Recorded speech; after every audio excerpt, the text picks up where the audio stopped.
Hello students, welcome back to Plus 2 Economics Online Classroom. എല്ലാവരും വീടുകളിൽ സുഖമായിട്ടിരിക്കുന്നു എന്ന് കരുതുന്നു. അനാവശ്യമായ യാത്രകളെല്ലാം തന്നെ ഒഴിവാക്കുക. എല്ലാവരും വീടുകളിൽ തന്നെ സേഫ് ആയിട്ട് ഇരിക്കാൻ വേണ്ടി ശ്രദ്ധിക്കുക. നമുക്ക് ക്ലാസ്സിലേക്ക് കടക്കാം. ലാസ്റ്റ് ക്ലാസ്സിൽ നമ്മൾ എന്തൊക്കെയായിരുന്നു ഡിസ്കസ് ചെയ്തിരുന്നത്? എല്ലാവരും ഓരോന്നായിട്ടൊന്ന് റിമൈൻഡ് ചെയ്ത് പറഞ്ഞേ. ഫസ്റ്റ് എന്തായിരുന്നു ഡിസ്കസ് ചെയ്തിരുന്നത്? സ്കോപ്പ് ഓഫ് മാക്രോ എക്കണോമിക്സ്, സ്ഥൂല സാമ്പത്തിക ശാസ്ത്രത്തിന്റെ പഠന മേഖലകൾ. അതിൽ നമ്മൾ ഒരു 7 പോയിന്റ് പറയുകയുണ്ടായി. രണ്ടാമത്തെ ഡിസ്കസ് ചെയ്ത കാര്യം എന്തായിരുന്നു? ഇമ്പോർട്ടൻസ് ഓഫ് മാക്രോ എക്കണോമിക്സ്, സ്ഥൂല സാമ്പത്തിക ശാസ്ത്രത്തിന്റെ പ്രാധാന്യങ്ങൾ. അവിടെയും നമ്മൾ ഒരു 7 പോയിന്റുകൾ ഡിസ്കസ് ചെയ്തിരുന്നു. മൂന്നാമത് പറഞ്ഞ കാര്യം എന്തായിരുന്നു? അതിലെ ഇമ്പോർട്ടന്റ് ആയ ഒരു ടോപ്പിക് ആയിരുന്നു ഡിസ്കസ് ചെയ്തിരുന്നത്. എന്തായിരുന്നു? Major sectors of macro economics or open economy, സ്ഥൂല സാമ്പത്തിക ശാസ്ത്രത്തിലെ അല്ലെങ്കിൽ തുറന്ന സമ്പദ് വ്യവസ്ഥയിലെ വിവിധ മേഖലകളെ കുറിച്ചാണ് അവസാനം നമ്മൾ ഡിസ്കസ് ചെയ്തത്. എത്ര മേഖലകൾ ഉണ്ടായിരുന്നു? എത്ര സെക്ടേഴ്സ് ഉണ്ടായിരുന്നു? 4 സെക്ടേഴ്സ്. ഏതൊക്കെയായിരുന്നു അത്? ഹൗസ് ഹോൾഡ് സെക്ടർ, ഗാർഹിക മേഖല. രണ്ടാമത്തേത് ഫേംസ്, സ്ഥാപനങ്ങൾ. 3 ഗവൺമെന്റ്. അവസാനത്തേത് എക്സ്റ്റേണൽ സെക്ടർ അല്ലെങ്കിൽ ബാഹ്യ മേഖല. ഇത്രയായിരുന്നു നമ്മൾ പറഞ്ഞ് നിർത്തിയിരുന്നത്. ഇന്നത്തെ ക്ലാസ്സിൽ നമ്മൾ ഡിസ്കസ് ചെയ്യാൻ വേണ്ടി പോകുന്നത് what is open economy and what is closed economy. എന്താണ് തുറന്ന സമ്പദ് വ്യവസ്ഥ, എന്താണ് അടഞ്ഞ സമ്പദ് വ്യവസ്ഥ? ഈ 2 കാര്യങ്ങളുമാണ് നമ്മൾ ഇന്ന് ക്ലാസ്സിൽ ഡിസ്കസ് ചെയ്യാൻ വേണ്ടി പോകുന്നത്.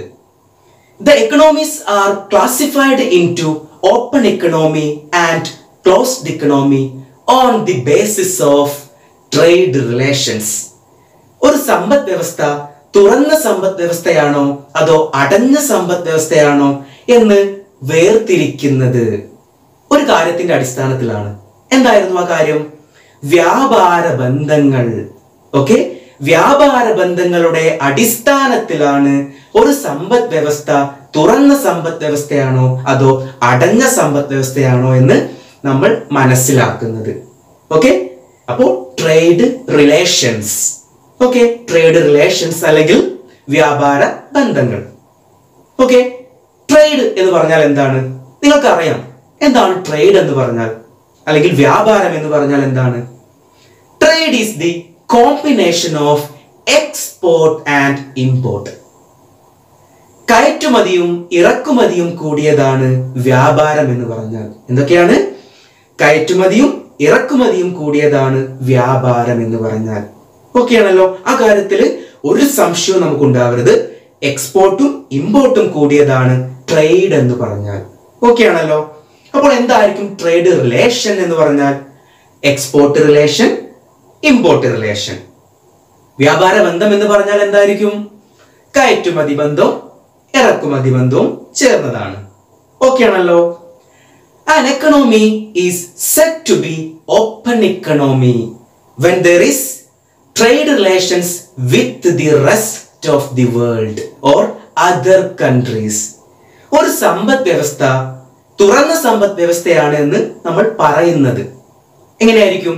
ഒരു രാജ്യം മറ്റു രാജ്യങ്ങളുമായി വ്യാപാര ബന്ധങ്ങളിൽ ഏർപ്പെടുന്നെങ്കിൽ, അല്ലെങ്കിൽ ഒരു രാജ്യത്തിന് മറ്റ് രാജ്യങ്ങളുമായി വ്യാപാര ബന്ധങ്ങൾ ഉണ്ടെങ്കിൽ ആ സമ്പദ് വ്യവസ്ഥയാണ് തുറന്ന സമ്പദ് വ്യവസ്ഥ അല്ലെങ്കിൽ ഓപ്പൺ ഇക്കണോമി. എന്താണ്?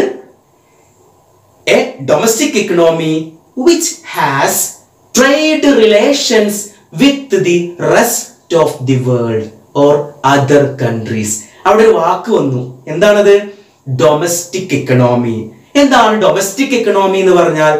നമ്മുടെ രാജ്യം, domestic country or domestic economy എന്ന് പറഞ്ഞാൽ നമ്മുടെ രാജ്യം. ഓക്കെ, നമ്മുടെ രാജ്യം മറ്റ് രാജ്യങ്ങളുമായിട്ട് വ്യാപാര ബന്ധങ്ങൾ, ട്രേഡ് റിലേഷൻസ് ഉണ്ടെങ്കിൽ അതാണ് ഓപ്പൺ ഇക്കണോമി എന്ന് പറഞ്ഞാൽ. ഫോർ എക്സാമ്പിൾ, ഇന്ത്യയാണ് ഡൊമസ്റ്റിക് ഇക്കണോമി അല്ലെങ്കിൽ ഡൊമസ്റ്റിക് കൺട്രി. ഇന്ത്യ, അമേരിക്ക, അതുപോലെ ചൈന, ജപ്പാൻ, അങ്ങനെ ഒരുപാട് രാജ്യങ്ങളുമായിട്ട് എന്തുണ്ട്? വ്യാപാര ബന്ധമുണ്ട് അല്ലെങ്കിൽ ട്രേഡ് റിലേഷൻസ് ഉണ്ട്. എന്ന് വെച്ചാൽ എക്സ്പോർട്ട് ആൻഡ് ഇമ്പോർട്ട് റിലേഷൻ, കയറ്റുമതി ഇറക്കുമതി ബന്ധം ഉണ്ടെങ്കിൽ അത്തരം സമ്പദ് വ്യവസ്ഥ ഏതാണ്? തുറന്ന സമ്പദ് വ്യവസ്ഥയാണ്. ഓക്കെ ആണല്ലോ? തുറന്ന സമ്പദ് വ്യവസ്ഥ വളരെ സിമ്പിൾ ആയ കാര്യമാണ്. ഓക്കെ, നെക്സ്റ്റ് പോയിന്റ് എന്താണ്? there will be have both export and import. Open എക്കണോമിയിൽ എന്തൊക്കെ ഉണ്ടാവും?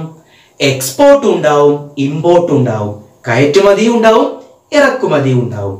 ഓക്കെ ആണല്ലോ? സിമ്പിൾ പോയിന്റ് ആണ്. ഓക്കെ ആണ്. നെക്സ്റ്റ് പോയിന്റ് ആണ്, open economy is A realistic economy. തുറന്ന സമ്പദ് വ്യവസ്ഥ എന്ന് പറഞ്ഞാൽ അതെന്തായിരിക്കും? യഥാർത്ഥ സമ്പദ് വ്യവസ്ഥയായിരിക്കും. എന്താണ് യഥാർത്ഥ സമ്പദ് വ്യവസ്ഥ അല്ലെങ്കിൽ റിയലിസ്റ്റിക് ഇക്കണോമി എന്ന് പറഞ്ഞാൽ? Because nowadays in the world every countries are open economy. ലോകത്തിൽ ഇന്ന് എല്ലാ രാജ്യങ്ങളും തുറന്ന സമ്പദ് വ്യവസ്ഥയാണ്. ഓക്കെ, സോഷ്യലിസ്റ്റ് കൺട്രി, സോഷ്യലിസ്റ്റ് രാജ്യങ്ങളായിക്കോട്ടെ, ക്യാപിറ്റലിസ്റ്റ് കൺട്രീസ്, മുതലാളിത്ത രാജ്യങ്ങളായിക്കോട്ടെ, അതുപോലെ മിക്സഡ് ഇക്കണോമി, മിശ്ര സമ്പദ് വ്യവസ്ഥ ഫോളോ ചെയ്യുന്ന രാജ്യങ്ങളായിക്കോട്ടെ, അവയെല്ലാം എന്താണ്? തുറന്ന സമ്പദ് വ്യവസ്ഥ കൂടിയാണ്. എന്ന് പറഞ്ഞാൽ നമുക്കൊരു എക്സാമ്പിൾ പറയാം. ചൈനയാണ് സോഷ്യലിസ്റ്റ് കൺട്രിക്കുള്ള എക്സാമ്പിൾ. നമ്മൾ പറഞ്ഞിട്ടുണ്ട് ചൈന എന്താണ്? സോഷ്യലിസ്റ്റ് കൺട്രിയാണ്. ഓക്കെ, അമേരിക്ക എന്താണ്? ക്യാപിറ്റലിസ്റ്റ് കൺട്രി അല്ലെങ്കിൽ മുതലാളിത്ത രാജ്യമാണ്. ഇന്ത്യ എന്തിന് എക്സാമ്പിൾ ആണ്? മിക്സ്ഡ് ഇക്കണോമി, മിശ്ര സമ്പദ് വ്യവസ്ഥയ്ക്കുള്ള ഉദാഹരണമാണ് അല്ലെങ്കിൽ രാജ്യത്തിന് ഉദാഹരണമാണ് ഇന്ത്യ. ഓക്കെ, ഈ രാജ്യങ്ങളെല്ലാം എന്തുകൂടെയാണ്? തുറന്ന സമ്പദ് വ്യവസ്ഥ കൂടെയാണ്. ഈ രാജ്യങ്ങളെല്ലാം എന്തുകൂടെയാണ്?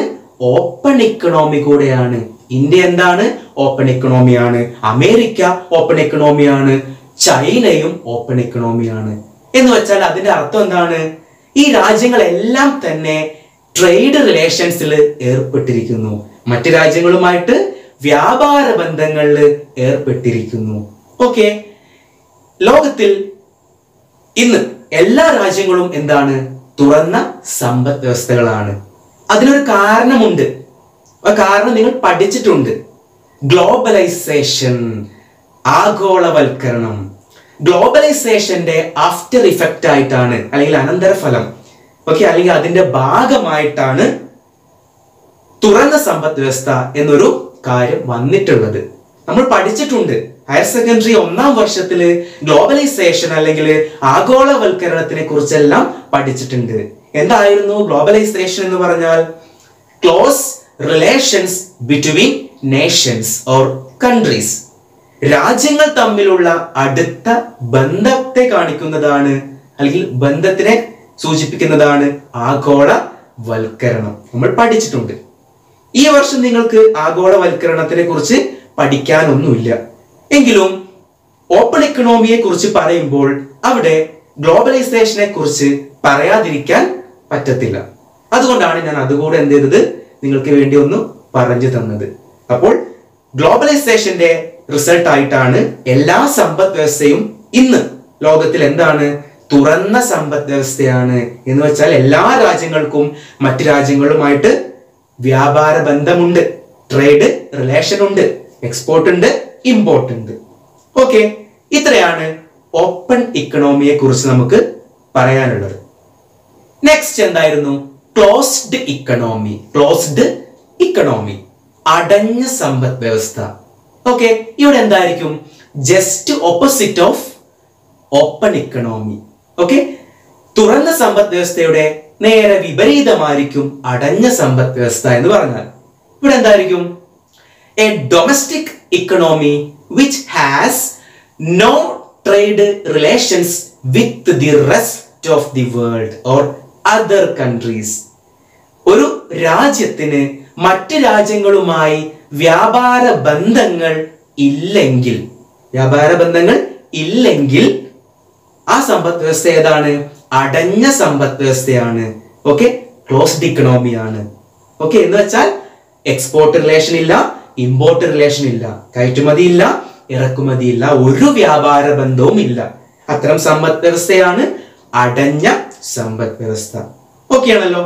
ഇവിടെ നെക്സ്റ്റ് പോയിന്റ് എന്തായിരിക്കും വരിക? there will be no export and import. ഇവിടെ എന്തുണ്ടാവില്ല? അടഞ്ഞ സമ്പദ് വ്യവസ്ഥയിൽ എക്സ്പോർട്ടും ഉണ്ടാവില്ല, ഇമ്പോർട്ടും ഉണ്ടാവില്ല, കയറ്റുമതിയും ഇല്ല, ഇറക്കുമതിയും ഉണ്ടാവില്ല.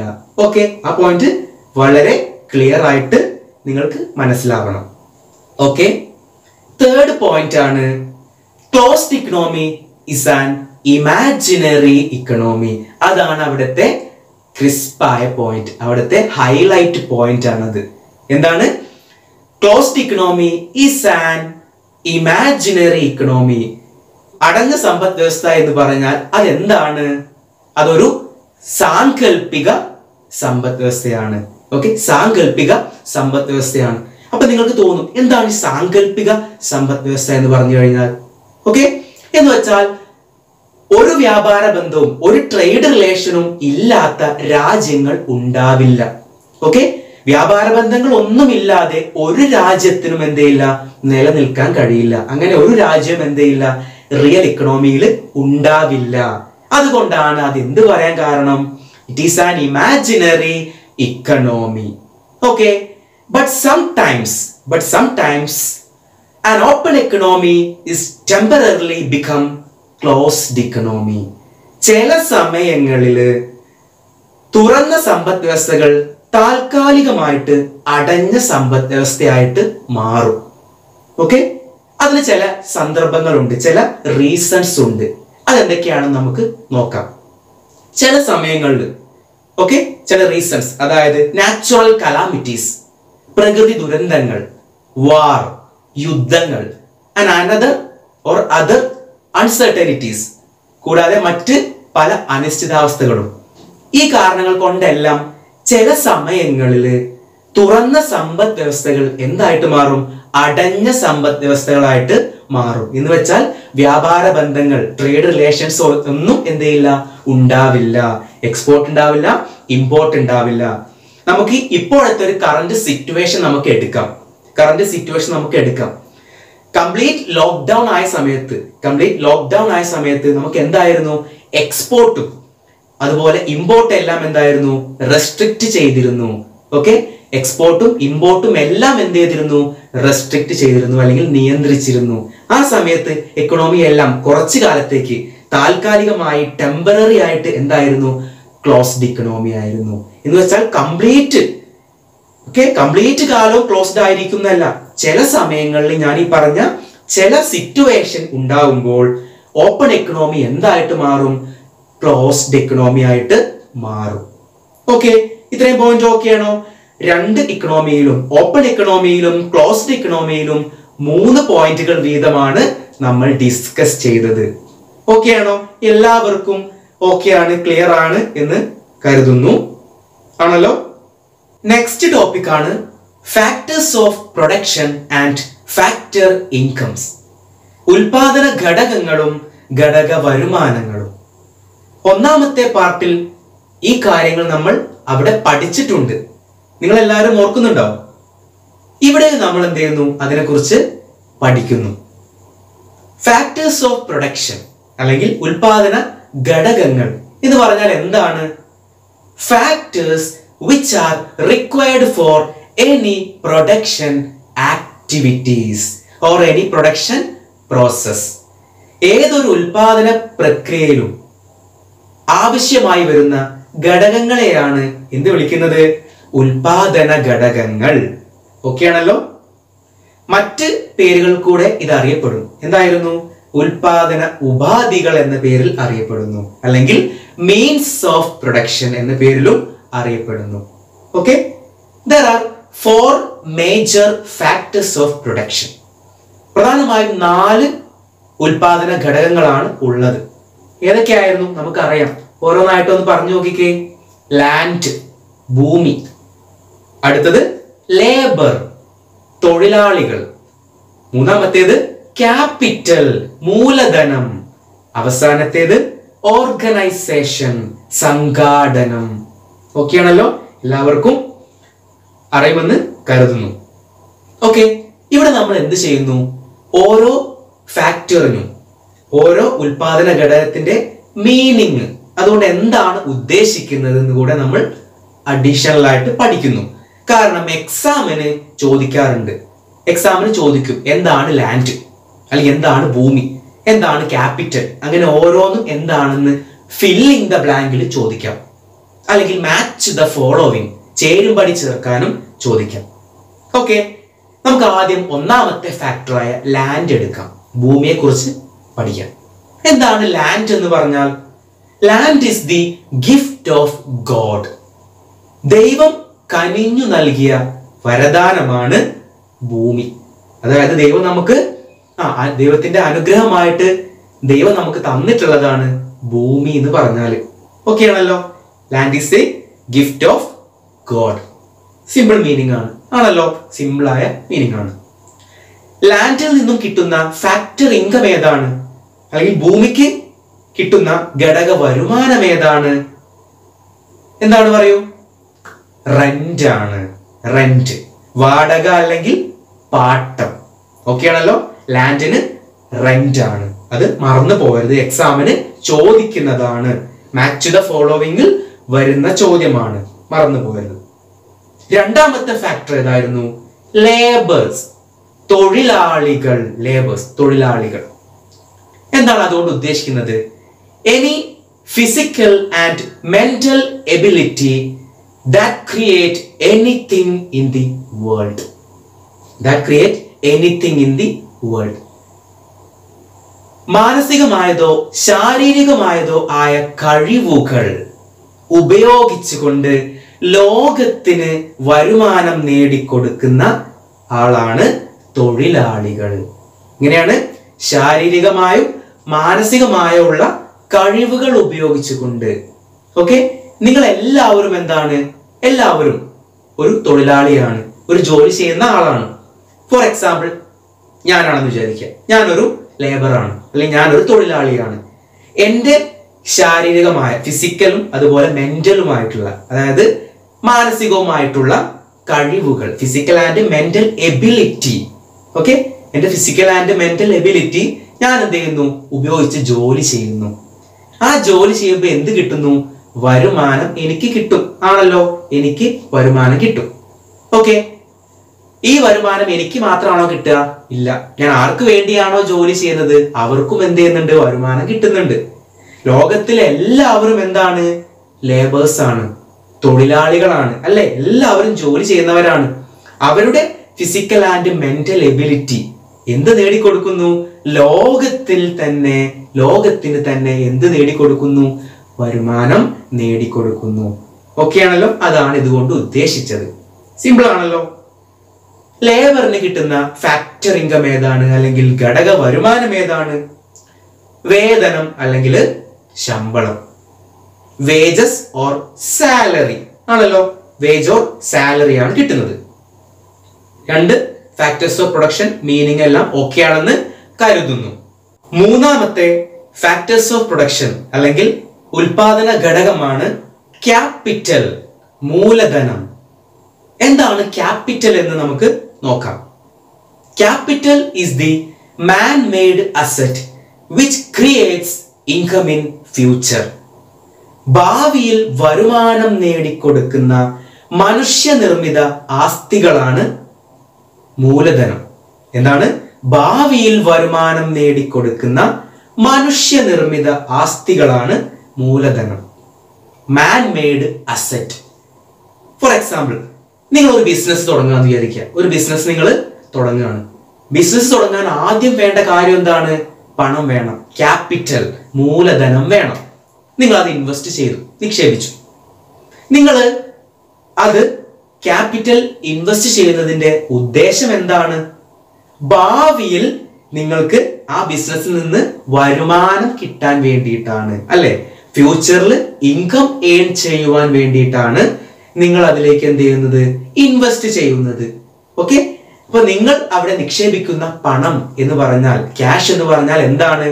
അത് നിങ്ങളുടെ ആസ്തിയാണ്, നിങ്ങൾ ഉണ്ടാക്കിയ ആസ്തിയാണ്, മാൻ മെയ്ഡ് അസറ്റ് ആണ്. ഓക്കെ, ആ മാൻ മെയ്ഡ് അസറ്റ് എന്തിനുപയോഗിക്കുന്നു? ഭാവിയിൽ വരുമാനം കിട്ടാൻ വേണ്ടിയിട്ട്, അല്ലെങ്കിൽ ഫ്യൂച്ചറിൽ ഇൻകം ഏൺ ചെയ്യുവാൻ വേണ്ടിയിട്ട് ഉപയോഗിക്കുന്ന മനുഷ്യനിർമ്മിത മാൻ മെയ്ഡ് അസറ്റ്, ആസ്തികളെയാണ് എന്ത് വിളിക്കുക? മൂലധനം അല്ലെങ്കിൽ ക്യാപിറ്റൽ എന്ന് വിളിക്കുക. ഓക്കെ ആണല്ലോ. ക്യാപിറ്റലിൽ നിന്നും കിട്ടുന്ന ഫാക്ടർ ഇൻകം ഏതായിരിക്കും? അല്ലെങ്കിൽ ഘടക വരുമാനം ഏതായിരിക്കും? ഇൻട്രസ്റ്റ് ആണ്. ഇൻട്രസ്റ്റ് അല്ലെങ്കിൽ പലിശ. മൂലധനത്തിൽ നിന്ന് എന്ത് കിട്ടാറ്? പലിശയാണ് ഘടക വരുമാനമായിട്ട് കിട്ടുന്നത്. ഓക്കെ. അവസാനത്തെ ഫാക്ടേഴ്സ് ഓഫ് പ്രൊഡക്ഷൻ, ഉൽപാദന ഘടകമാണ് സംഘാടനം, ഓർഗനൈസേഷൻ. ഓക്കെ, അവസാനത്തത് ഓർഗനൈസേഷൻ ആണ്. ഓക്കെ, എന്താണ് ഓർഗനൈസേഷൻ എന്ന് നമുക്ക് നോക്കാം. Organisation is the combination of land, labour, capital. ഭൂമി, തൊഴിലാളികൾ, മൂലധനം, ഈ മൂന്നിന്റെയും കൂട്ടമാണ് അല്ലെങ്കിൽ കൂട്ടത്തിനെയാണ് എന്ത് വിളിക്കുന്നത്? സംഘാടനം. എന്തൊക്കെയാണ്? It is the combination of land, labour and capital. തൊഴിലാളികള്, ഭൂമി, മൂലധനം എന്നിവയുടെ കൂട്ടത്തിനെയാണ് സംഘാടനം എന്ന് വിളിക്കുന്നത്. ഓക്കെ, ഓർഗനൈസേഷനിൽ നിന്നും കിട്ടുന്ന ഫാക്ടർ ഇൻകം ഏതാണ്?